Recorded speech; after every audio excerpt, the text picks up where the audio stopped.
Seperti halnya pada waktu kalau kita dihujat bahwa kita masuk Nasakom ya, NU itu bagian dari dipengaruhi komunis, itu salah.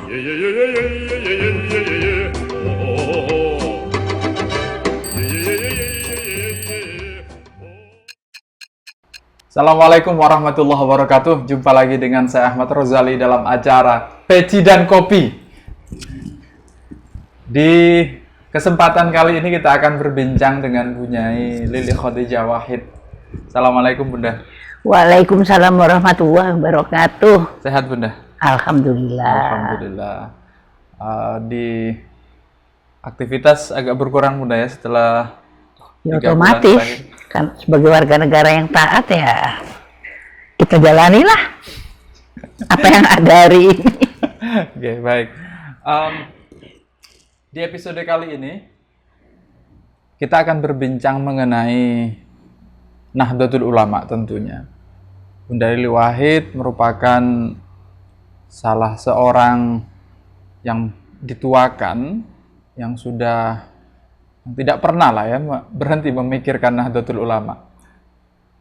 Jadi dalam episode kali ini kita akan berbincang mengenai bagaimana NU dalam rentan waktu usianya yang sudah cukup lama sebagai organisasi yang mengiringi dan bahkan juga memperakarsai kemerdekaan Indonesia menjadi bagian yang tidak terpisahkan dari NKRI dan juga menjadi penghalang atas perpecahan NKRI selalunya. Tapi kali ini juga kita tidak hanya akan berbicara mengenai NU dalam konteks nasional, namun juga peran NU dalam konteks global yang dulu sebenarnya sudah diperankan oleh para kiai kita. Nah, hari ini zaman sudah berubah, teknologi semakin maju, percepatan di mana-mana.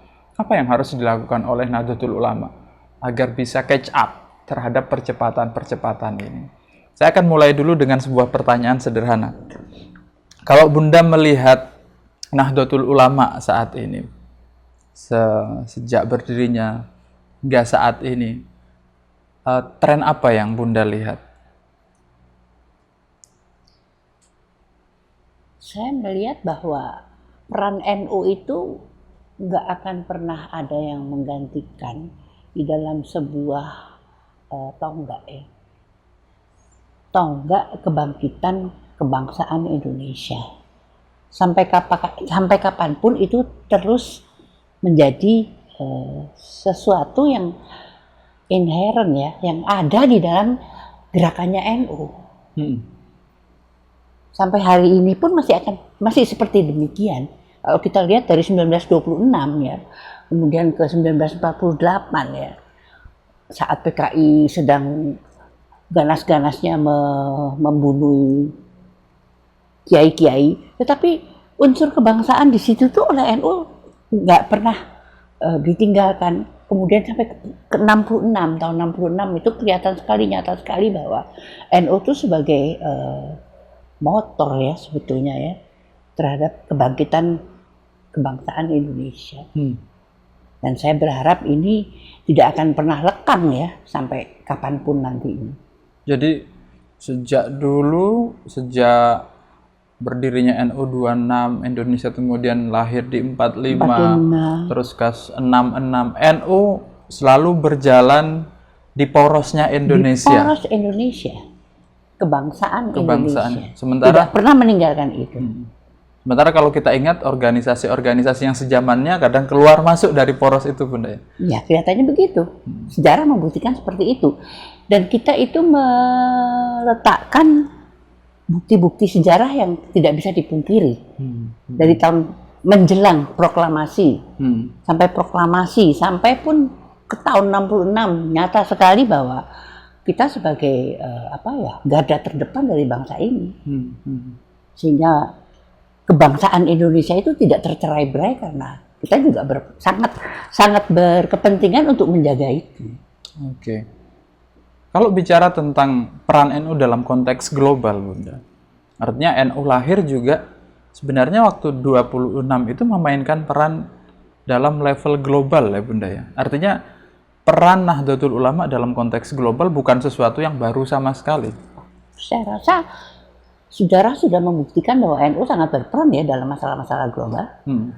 Salah satunya di tahun 1955 ya, dengan Asia Afrika itu, kelihatan sekali bahwa peranan Indonesia itu sangat nyata dan itu diwarnai oleh peran sertanya kiai-kiai.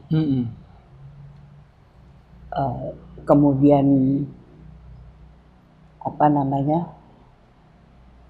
di tahun itu pun, di tahun 55 itu pun kita antara utara selatan ya, jadi antara negara-negara maju dengan negara-negara berkembang. Itu kita kan ya boleh dibilang sangat berperan pada waktu itu dengan Bung Karno ya. Dan Bung Karno itu sangat dekat dengan ulama-ulama NU, itu sejarah sudah membuktikan hal itu. Seperti halnya pada waktu kalau kita dihujat bahwa kita masuk Nasakom ya, Indonesia itu NU itu bagian dari Indonesia yang dipengaruhi komunis, itu salah. Karena pada waktu itu NU itu masuk ke dalam Nasakom itu justru agar jangan Bung Karno itu betul-betul didominir oleh PKI pada oleh waktu komunis. Itu. Iya, oleh komunis. Oke. Itu peran ulama yang tidak pernah bisa ditinggalkan oleh NU. Karena disitulah Indonesia yang sesungguhnya, bahwa kita tetap memenuhi warisan dari para founding fathers kita.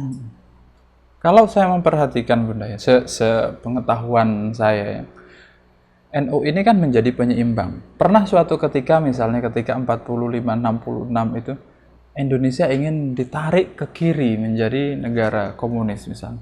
NU ke kanan untuk mempertahankan agar tetap seimbang menjadi keindonesiaannya, tidak Indonesia tetap pada poros yang ditetapkan dari awal. Ketika suatu masa ke kanan, NU juga berada di tengah dan agak menyeimbangkan. Ini menarik sebenarnya. Apa yang sebenarnya yang diperankan oleh para kiai kita itu? Ya kalau kita sih melihatnya bahwa ulama itu warasatul anbiya ya. Jadi tidak terlepas dari itu. Bahwa ajaran-ajaran Islam yang kita dapatkan dari Rasulullah itu dikembangkan oleh para ulama, para wali, sehingga menjadi bagian yang tidak terpisahkan, bahwa kita tuh harus betul-betul ada di tengah, nggak ke kiri, nggak ke kanan, jalan kita tuh jalan lurus. Itu sesuai dengan sila pertama kan, bahwa kita hanya menuju kepada Allah, tidak ada yang lain. Tujuan utama kita itu menghantarkan rakyat Indonesia ini menjadi kepada kehidupan yang baik, sampai kepada akhir hayat mereka menjadi orang yang baik. Oke. Bahwa kalau ada yang kepleset itu wajar lah, ya namanya juga manusia. NU anggotanya juga sangat banyak, kalaupun ada yang outlier misalnya. Kalau ada yang di luar poros, di luar garis, ya kalau dihitung persentasenya kan sebetulnya kecil sekali. Kecil sekali, betul. Bunda, saya dari dulu itu penasaran. Di saat organisasi-organisasi lain, kadang-kadang kalau dibawa ke kiri, bablas ke kiri, ke kanan, bablas ke kanan. Di sejamannya NU, PKI tumbang di era itu. Masyumi tumbang yang sebelah kanan di era itu. NU masih eksis. Apa Bunda rahasianya gitu? Ya rahasianya menuju kepada Allah, nggak ada yang lain. Menuju kepada Allah. Menuju kepada Allah, karena kita tuh tujuan hidup kita kan cuma satu. Kita di seluruh dunia itu manusia rotasinya kehidupan itu adalah kembali kepada Sang Pencipta ya. Dan itulah yang menyebabkan kita tetap ada di tengah, karena kita nggak kemana-mana, ada di jalan itu. Itu tugasnya ulama itu. Itu tugasnya ulama. Tugasnya ulama. Mengarahkan umatnya kepada Shiratal Mustaqim. Ulama warasatul anbiya itu. Warasatul anbiya itu ya jalannya adalah Shiratal Mustaqim, nggak ada yang lain. Dan sekarang kita mengenal lagi ulama ashabul haq ya, yang punya legitimasi yang kuat sebagai pemegang kebenaran.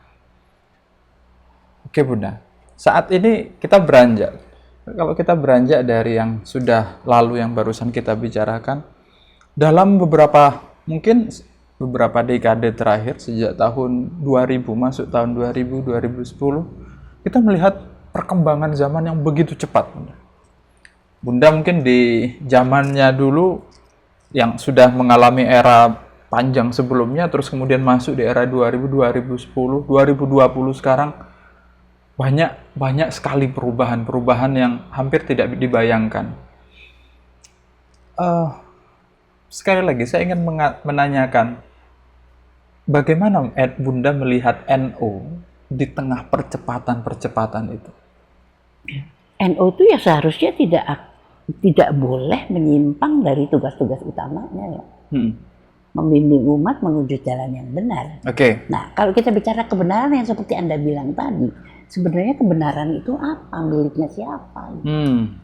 Sekarang ini kan satu bilang dia lebih benar, satu yang lagi bilang dia lebih benar ya. Ya, sebetulnya kalau kita bilang benar ya nggak ada yang benar. Hak itu ya hak, kebenarannya cuma punyanya Allah. Nah, inilah yang akan ke depan ini peranan NU itu sangat penting di tengah-tengah perkembangan zaman yang begitu cepat sehingga kadang-kadang manusia itu lupa gitu loh. Lupa terhadap esensinya dia hidup sebagai hamba. Sebagai hamba. Karena dia tidak mungkin hidup kalau tidak ada yang memberikan hidup. Dia tidak mungkin hidup kalau tidak ada yang memberi dia belas kasihan, sebuah kehidupan ya. Nah, di titik inilah sebetulnya peranan NU itu sangat besar ya. NU dengan ulama-ulama yang dimiliki oleh NU yang puluhan ribu, ratusan ribu bahkan ya, yang mengarahkan umat yang sekian ratus juta ini, antara 100 sampai 200 juta ini, itu peranan ulama di dalam hal manusia ini jangan bingung untuk jalan yang satu ini itu sangat besar. Karena kemajuan teknologi itu membuat kadang-kadang orang bingung juga dia ada di mana hari ini. Nah, itu yang membuat peranan ulama itu sangat besar. Tetapi tentunya harus diikuti dengan sebuah informasi yang tepat guna kepada ulama sendiri. Jadi jangan dibiarkan ulama itu tanpa informasi kekinian supaya bisa nyambung dengan masyarakatnya. Jadi ulama tuh nggak boleh gaptek juga gitu. Nggak boleh gaptek juga. Kalau gaptek ditinggalin rumahnya dia. Iya. Berat sekali kalau saya coba menggarisbawahi untuk penonton ya. Apa yang dikatakan Bunda tadi sebenarnya ada dua hal yang menjadi beberapa hal ya sebenarnya. Yang pertama ini adalah memastikan bahwa individualitas atau sifat kemanusiaan secara individu tetap berada di porosnya menghadap ke Tuhan sebagai seorang hamba. Dan yang kedua, memastikan negara ini juga berada di porosnya untuk memastikan kesejahteraan masyarakatnya. Jadi memastikan bahwa negara ini kebijakan-kebijakannya tetap berpihak kepada masyarakat luas. Dan itu tugas ulama. Betul gitu Bunda? Ya lebih kurang mendekati itulah ya. Karena perkembangan teknologi itu juga pengaruhnya banyak kepada kehidupan manusia. Dan terkadang lupa yang saya katakan tadi, lupa dasar prinsip kehidupannya bahwa hidup itu akan kembali kepada yang menciptakan ya. Di sini itu memang peran ulama itu harus fleksibel mengikuti zaman. Tetapi esensi ini tidak bisa ditinggalkan. Karena inilah tugas utama ulama. Kalau ulama meninggalkan ini dan masyarakatnya itu lepas dari esensi dasar kehidupan tadi ya saya bilang itu kegagalan ulama. Saya ingin Bunda, mendudukkan posisi hari ini di lingkungan kita di NU di pesantren dengan apa yang sedang terjadi di luar misalnya. Sepertinya cukup ada gap yang besar antara pesantren dan dunia luar. Ini kita tidak, kalau Bunda tadi arahnya kan kita tidak boleh kita harus terbuka atas kekurangan kita pada saat ini misalnya, agar kita tahu apa yang harus kita perbaiki. Nah, agar jarak antara kehidupan di pesantren dengan yang terjadi di global yang sangat pesat ini itu tidak terlalu lebar, bisa semakin mendekat. Tadi Bunda sudah menyinggung kita perlu untuk memprovide ulama harus update terhadap informasi yang berkembang. Kira-kira untuk menuju ke situ apa yang bisa dilakukan, Bunda? Ya, karena NU itu ada dalam sebuah organisasi yang struktural ya. PBNU maksudnya? PBNU. Ya, selain PBNU ya memang ada kiai kampung yang sebetulnya sebagian besar tuh ya di sini ya. Di pesantren. Di pesantren ini. Saya melihat memang harus ada di sinilah peranan anak muda ya. Yang saya pikir anak muda di NU itu cukup banyak yang sebetulnya menyadari gap ini. Yang saya minta justru pada anak-anak muda NU itu ya kalau ada yang mengomandani atau memfasilitasi untuk menjadikan mereka itu lebih berperan ya di dalam kondisi ini, memberikan informasi yang cukup kepada ulama untuk tidak terlalu punya celah dengan kondisi kehidupan hari ini. Disitulah peran anak muda. Oke. Dan jangan lupa bahwa anak muda itu kan kalau di NU itu udah pastilah nggak sampai 50%, mungkin ya 40% atau mungkin sampai 60% lah. Justru anak-anak muda ini berasal dari background pendidikan keagamaan. Nah, harusnya anak-anak muda ini jangan ikut arus yang namanya globalisasi ini. Pemikirannya sih harus diikuti, tapi jangan bersikap hidup seperti itu gitu loh. Jadi perbedaan antara mengikuti kemajuan zaman dan ikut di dalam larut di dalam kehidupan itu beda banget tuh ya. Iya benar. Ini yang harus dipenuhi oleh anak-anak muda NU kalau menurut saya. Dan sayangnya anak muda NU hari ini tuh nggak ada komandannya, nggak ada yang kalau caranya orkestra itu nggak ada konduktornya ya, nggak ada dirijennya. Sehingga masing-masing individu ini ya tidak bisa menjadi sebuah orkes yang bisa didengarkan dengan enak gitu. Nah ini sebetulnya peranannya yang sepuh-sepuh ya, bukan anak muda ya. Yang sepuh-sepuh yang memang belum terlalu sepuh dan bisa menjembatani ini harusnya banyak berperan. Jadi tadi pesantren dan globalisasi di sini seharusnya ada anak muda. Tapi jembatan ini harus dibikin oleh yang sepuh-sepuh ini untuk diwadahi. Karena keulamaan itu kalau kita bilang itu nggak tergantung umur ya tergantung umur juga. Karena kalau artinya anak muda yang cukup mumpuni dari segi keulamaan, cukup alim, itu juga jarang kan? Jarang.